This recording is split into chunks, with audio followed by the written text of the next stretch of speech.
but the beginning of the mind is also equivalent to the beginning of the universe. It's not possible to know whether it has an ultimate beginning or in time or not. So this thing arrives. Now how we should look at it is that the mind, we have a mind.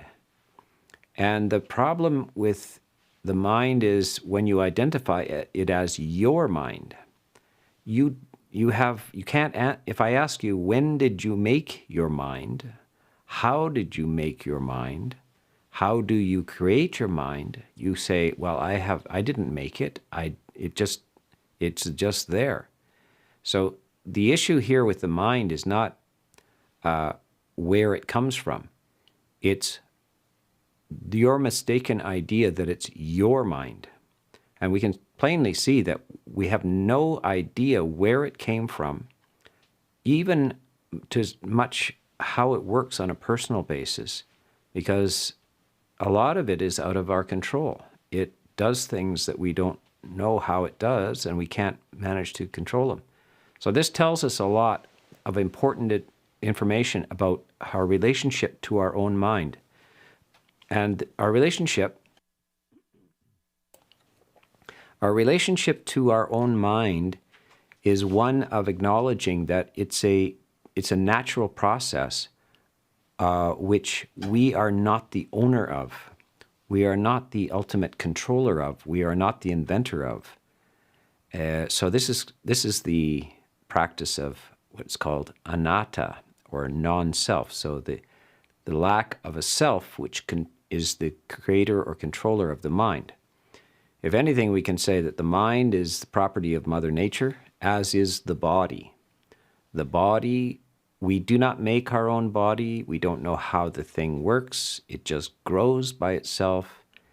And people identify with a body, but it's a wrong idea because it's not theirs. Since it's out of their control, it gets sick when you don't want it to get sick. It changes in ways you don't want it to change. It won't listen to you, and neither will your mind. So this is the important aspect of how, in Buddhism, we relate to the body and the mind as not ours, not under our control, not owned by us.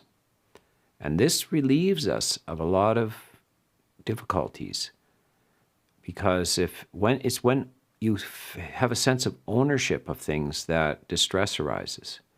When something happens, like somebody else's car gets stolen, it's not a problem for you. But when it's your car that gets stolen, then it's a big problem for you. But if your car can be stolen, I guess it's really not your car. You thought it was yours, but when you go out into the parking lot, it's not there, and somebody else has taken it for a joyride. Well, it turns out the papers that you signed that told you it was yours are just provisional. It's not really yours because you don't really control it. You can't command it. And so it's the relationship of control and mine, I, me, and mine, to the things around you and your body and your mind that is the source of distress. As we become more comfortable with the idea that you own nothing, then you have nothing to lose, and your anxiety is dissolved as well. That is a very complex thing in brief, but